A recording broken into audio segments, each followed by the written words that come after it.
and they felt guilty. Terrence showed the letter to his cellmate, Reggie, a lifer who'd seen everything and trusted nothing.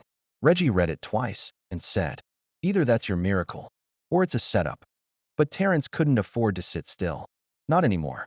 He sent copies to everyone. The Innocence Project, Northwestern University School of Law, Chicago PD Internal Affairs, and a journalist who once responded to one of his letters. Years ago, with just 4 words, "I believe you, brother." Her name was Layla Marks, investigative reporter, gritty, sharp, known for peeling back the truth when nobody else dared. When Layla got the letter, she froze. The language, the weight, it sounded too real and too close to another cold case she had filed away for years. A case she couldn't shake. She picked up the phone, called the prison, asked for Terrence Wilkes. When he heard her voice, his hands shook. "Ms. Marks, I got your letter," she said, "and I think we need to talk." That conversation was the first real conversation Terrence had had in years, with someone who wasn't just surviving behind concrete and steel. She asked, "Where did the letter come from?" Terrence didn't know.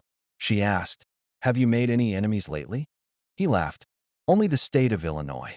She asked, "Do you trust anyone in here?" Terrence paused. One man, Reggie. They ended the call with one plan. Layla would run a handwriting analysis, quietly, independently. If they could trace the author, it might mean a reopening of the case, a motion to overturn, maybe even freedom, but not so fast.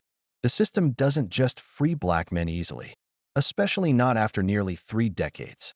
The state had a conviction, a closed file, a victim ID, a community satisfied that justice was served. But the letter cracked something open, so Layla dug in. She matched the handwriting.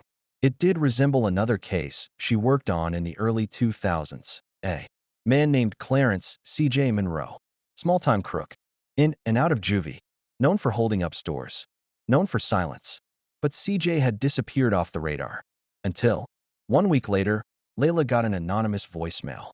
"You're digging in the wrong graves, but you're getting warm." Click. Was it a warning? Or a clue? Either way, she kept digging. Meanwhile, inside the prison, Terrence was assigned a new job in the library. Coincidence? Maybe. Maybe not. Because that's where he found another note, hidden behind a worn legal textbook. Folded. Yellowed. Faint ink. One line. He was wearing Jordans. "You never wore Jordans."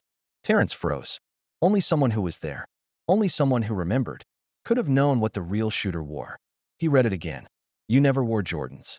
Chills. Because Terrence had testified, years ago, that he was wearing work boots the